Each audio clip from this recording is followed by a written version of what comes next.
일본 후쿠오카현 기타큐슈시에 있는 한 맥도날드 매장. 평범한 주말 저녁이었어요. 사람들은 저녁을 먹거나 주문을 기다리며 일상적인 시간을 보내고 있었죠. 그런데 아무도 예상치 못한 끔찍한 일이 벌어졌습니다. 2024년 12월 14일 저녁 8시 25분. 한 남성이 매장 안으로 들어와 줄을 서 있던 중학생 2명을 흉기로 공격한 겁니다. 그 끔찍한 공격으로 여학생 1명이 목숨을 잃었고 함께 있던 남학생도 크게 다쳤습니다. 범행은 단 30초 만에 이뤄졌어요. 범인은 아무 말도 없이 학생들을 공격하고 흉기를 든 채 바로 매장을 나가 도주했습니다. 그리고 피해자들과 전혀 모르는 사이였다는 점이 이 사건을 더욱 충격적으로 만들었어요. 인근 학교 학생들 사이에서는 공포감이 퍼졌고 수천 명의 학생들이 단체로 등교를 거부하는 일이 벌어졌습니다. 왜 이런 일이 벌어진 걸까요? 범인은 도대체 누구였고 무슨 이유로 이런 끔찍한 일을 저질렀을까요? 2024년 12월 14일 저녁 8시 25분. 당시 피해 학생 2명은 학원 수업을 마치고 간단히 저녁 식사를 하기 위해 매장을 방문했어요.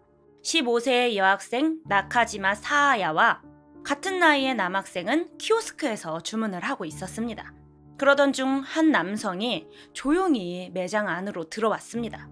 그는 줄을 서 있는 다른 손님을 지나치고 곧장 맨 뒤에 있던 2 학생에게 다가갔어요. 아무런 경고도 없었습니다. 남성은 흉기를 꺼내 여학생의 복부를 찌르고 이어 남학생의 허리 부근을 공격했습니다. 모든 일이 단 몇 초 만에 이루어졌어요. 여학생 나카지마 사아야는 심각한 부상을 입고 병원으로 옮겨졌지만 끝내 과다출혈로 목숨을 잃고 말았습니다. 남학생은 허리 부근에 깊은 상처를 입었지만 다행히 생명에는 지장이 없는 상태였어요. 이 남성은 흉기를 들고 단 30초 만에 매장을 빠져나갔습니다. 그리고 북쪽 방향으로 도주하며 사라졌죠. 피해자들과 범인은 전혀 아는 사이가 아니었습니다. 이로 인해 경찰은 이 사건을 무차별적인 흉기 난동으로 보고 수사를 시작했어요. 안전하다고 믿었던 공간, 평범한 일상 속에서 갑작스럽게 찾아온 비극. 그날 밤 맥도날드 매장은 순식간에 공포와 충격의 현장으로 변하고 말았습니다. 사건 이후 지역사회는 충격과 공포로 뒤덮였어요. 맥도날드 같은 익숙하고 안전해 보이는 장소에서 이런 일이 벌어질 거라고는 아무도 상상하지 못했죠. 가장 먼저 나타난 반응은 학생들의 등교 거부였습니다. 사건 직후 무려 4,200명이 넘는 학생들이 결석을 했고 그 다음 날에도 2,100명 이상이 학교에 가지 않았습니다. 부모들은 자녀들을 밖으로 내보내는 것 자체를 꺼렸고 당분간 학교에 보내지 않겠습니다. 라는 학부모들도 많았습니다. 한 학부모는 이렇게 말했어요. 우리 아이가 그 맥도날드를 정말 자주 갔어요. 도대체 어디가 안전한지 모르겠어요. 너무 무서워요. 지역 경찰과 교육 당국도 바로 대책을 내놓았습니다. 등하교 시간에 통학로 순찰을 강화하고 모든 학교의 출입문을 철저히 잠그는 등 학생들의 안전을 위한 조치들이 취해졌어요. 후쿠오카현 교육위원회는 학생들에게 일몰 전에 반드시 집에 돌아오라 라고 권고했고 부활동도 전면 중단하며 외출도 최대한 삼가도록 했습니다. 하지만 이런 대책에도 불구하고 지역 주민들의 불안감은 쉽게 가라앉지 않았어요. 사건이 발생한 맥도날드가 학원가 중심에 있었고 학생들이 자주 찾는 장소였다는 점이 큰 충격을 주었습니다. 사건 이후 해당 맥도날드 매장은 문을 닫았습니다. 현장에는 희생자를 추모하는 꽃과 편지가 쌓여갔고 많은 주민들이 눈물을 흘리며 안타까운 마음을 전했어요. 한 주민은 이렇게 말했습니다. 평소 학생들로 가득 찼던 장소인데 이제는 너무 무서워요. 범인이 하루빨리 잡혀야 사람들이 안심할 수 있을 거예요. 사건은 지역 주민들의 일상을 완전히 바꾸어 놓았습니다. 사람들은 다음에는 더 큰 피해가 생길지도 몰라요. 라는 불안감에 휩싸였고 그날의 충격은 모두에게 지울 수 없는 상처로 남았습니다. 사건 발생 6일 만에 드디어 범인이 잡혔습니다. 그는 43세의 무직의 남성, 키 170cm로 알려져 있어요.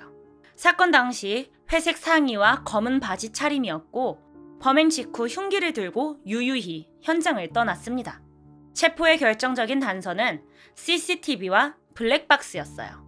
경찰은 주변 지역의 CCTV와 차량 블랙박스를 하나하나 분석하며 이동 경로를 추적했습니다.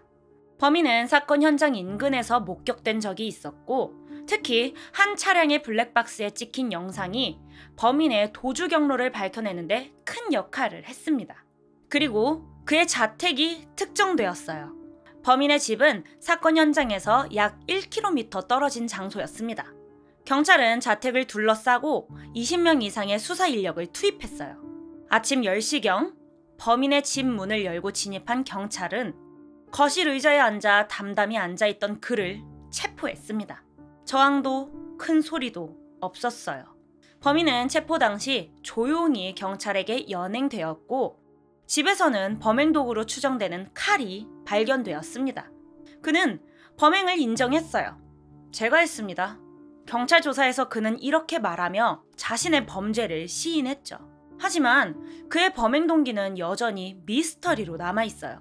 그는 피해자들과 전혀 면식이 없었고, 사건 당일 현장에 나타난 이유도 아직 명확하게 밝혀지지 않았습니다. 이 43세의 남성은 어떤 이유로 이런 일을 저질렀을까요?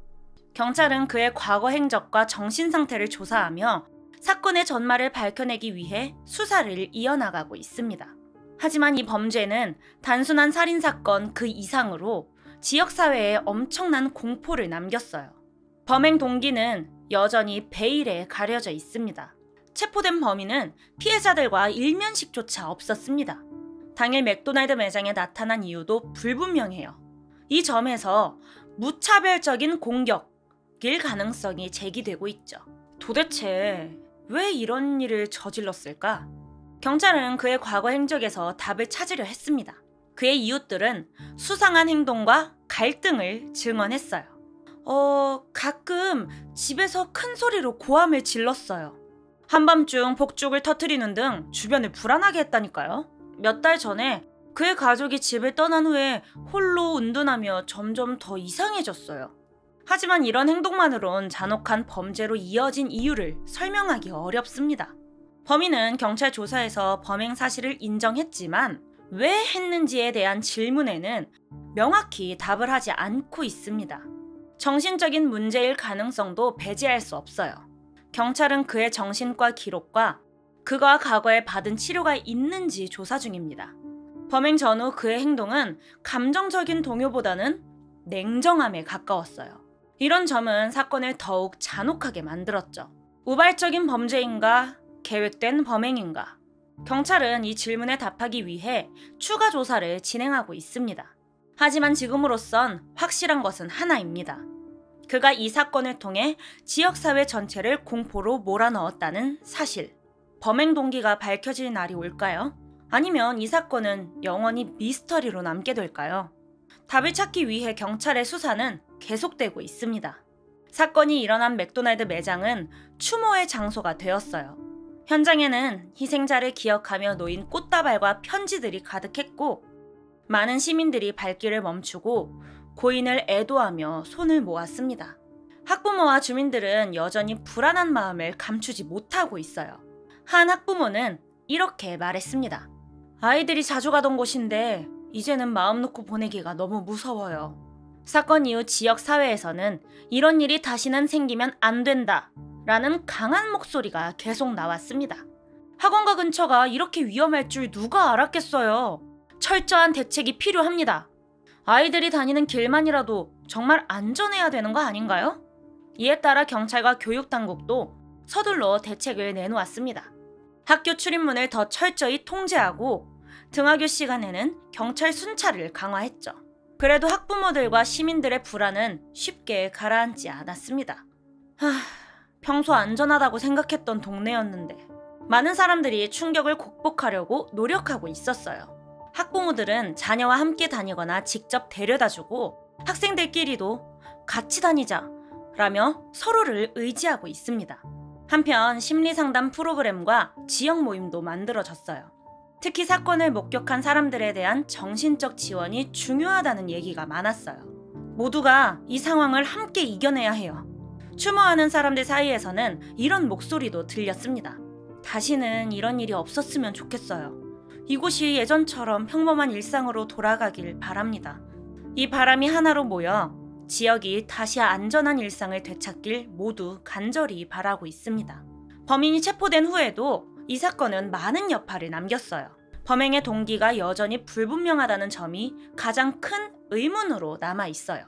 왜 무고한 학생들이 이런 비극을 겪어야 했을까? 그 답은 아직도 밝혀지지 않고 있습니다.